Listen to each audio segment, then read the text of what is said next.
네, 안녕하세요. 이 시골에는 우중 명절이라고 있습니다. 즉, 이 농산일을 하다가 비가 오면은 못하는 경우가 많잖아요. 사실은 저도 어제 반괭이를 했습니다. 반괭이. 충청도 말로 반공휴일, 그러니까 반괭일이라고 하죠. 사실 이제 3일 연휴 동안 비가 내렸잖아요. 그래서 3일 내내, 거의 내내 이제 비가 많이 내렸다고 해서 비상대기 하고 있다가, 오후에는 저희 삼농장, 홍산의 삼농장 주변에 어르신들하고, 어르신들 전에 제가 뭐 좀 도와드린 게 있었더니 붙잡혀가지고 결국은 오후에는 반공일을 했습니다. 지금 점심 먹으면서 소주 한잔 하고, 그래서 조금 낮에는 잤다는 얘기죠. 그랬습니다. 그래서 또 새벽에는 또 잠이 안 와가지고, 지쳤으니까 잠이 안 와서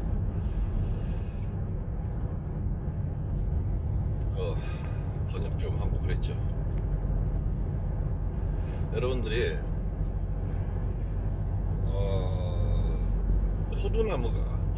호두 열매가 검게 변하는 것 중에 반드시 벌레가 오거나, 혹은 반드시 세균이 감염돼서만이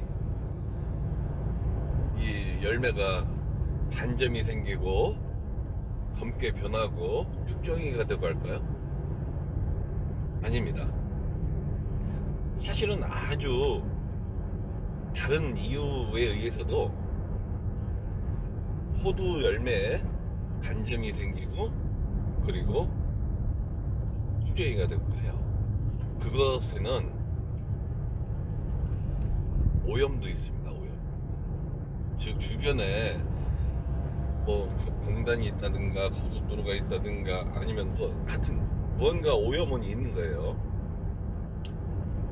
그러면은 그 오염원에서, 아니면 주변에서 무언가를 잘못 태웠다든가 하는 뭔가의 오염이 다가와가지고 그것이 호두에 안질 경우가 있습니다. 심지어는 여러분들 깍지벌레 아시죠? 깍지벌레가 흡집을 한 것을 갖다가 흡집을 하고 개똥을 쌀 거 아니에요. 진딧물이나 깍지벌레들은 얘네들이 수액을 빨아먹고 배출하는 것이 이 약간 단맛이 나는 밀랍 형태 혹은 액체를 갖다가 배출을 해요. 똥 싸는 거죠. 그럼 그걸 또 무엇이 와서 핥아먹고 또 똥을 싸느냐? 벌도 올 수 있고, 꿀벌 같은 거죠. 벌도 올 수 있고, 그리고 또 한 가지, 여기 파리가 올 수가 있습니다. 얘네들이 와서 그냥 핥아먹는 거죠. 잠시 후 시속 60km 핥아먹고 구간입니다. 또 다시 똥을 싸요. 그럼 거기에서 그 똥이 호두 열매에 묻어서 어떻게 됐느냐? 썩습니다. 그죠? 우리도 똥 싼 거, 우리가 사람이 똥 싼 것도 결국 어디선가 산에서 들에서 똥 싸는 게 그대로 다 있는 건 아니잖아요. 결국은 분해가 되지 않습니까? 똑같은 작업이 이루어집니다. 즉 흡집을 하는 애들이 아니라 핥아먹는 곤충들도 역시 해를 줄 수 있다는 거예요. 이 얘기는 여러분들이 과원에 파리가 많다, 즉 여러분들이 벌을 많이 폈어요. 그래서 부숙되지 않은 퇴비가 많아요. 그러면 파리가 많을 거 아니에요. 파리가 많으면은 어떻게 돼요? 파리도 그 부숙되지 않은 퇴비를 구더기가 분해는 하겠지만, 성충인 파리는 또 다시 그걸 흡수를 하고 취식을 하고 배변을 할 거 아니에요. 그 배변들이 오염원이 되는 거예요. 그래서 그것이 다시 호두나무 열매, 나무 잎과 열매 등 여러 곳에 단점을 만들기 시작합니다. 그것이 결국 여러분들한테 보여지는 뭐 각반변 증상이라든가 그리고 여러 가지 증상으로 나타나는 거죠. 구멍은 없어요. 애벌레도 없어요. 그러나 열매의 표피는 검게 변했습니다. 그러면은 생각해 보자고요. 일소현상이라든가 이런 것이 있으면 호두 열매는 쭉정이가 된다고 했잖아요. 한줌의 껍질이 파매지면은 쭉정이가 된다고 했잖아요. 똑같은 결과로 이 파리가 똥을 싸서 거기가 검게 변했으면 그 열매도 결국은 쭉정이가 될 수 있어요. 그 오염의 정도에 따라서 파리가 여러 마리가 많이 똥을 쌌어. 그러면 쭉정이가 심하게 되겠고, 파리가 그냥 아주 조그맸어. 그러면 눈에 띄지도 않겠죠. 이러한 것이 또 하나의 자연이 돌아가는 그 원리예요. 제가 여러분한테 유기질 퇴비를 가능하면은 수확 이후에 바로 넣으세요 하는 이유도 거기 그 수반 속의 한 가지 일환입니다. 즉 이른 봄에 퇴비를 유기질 퇴비를 넣고 그러면은 조금 있으면 날이 따뜻해지고 파리가 막 움직여요. 그죠? 그렇게 되면은 그 파리가 움직이면서 파리의 빈도수가 높아지고 밀도수가 높아지면서 걔네들이 배변의 양도 늘어나는 거죠. 그런 호두 열매가 오염되고 호두 나무 줄기와 잎이 오염되기 쉬운 거예요.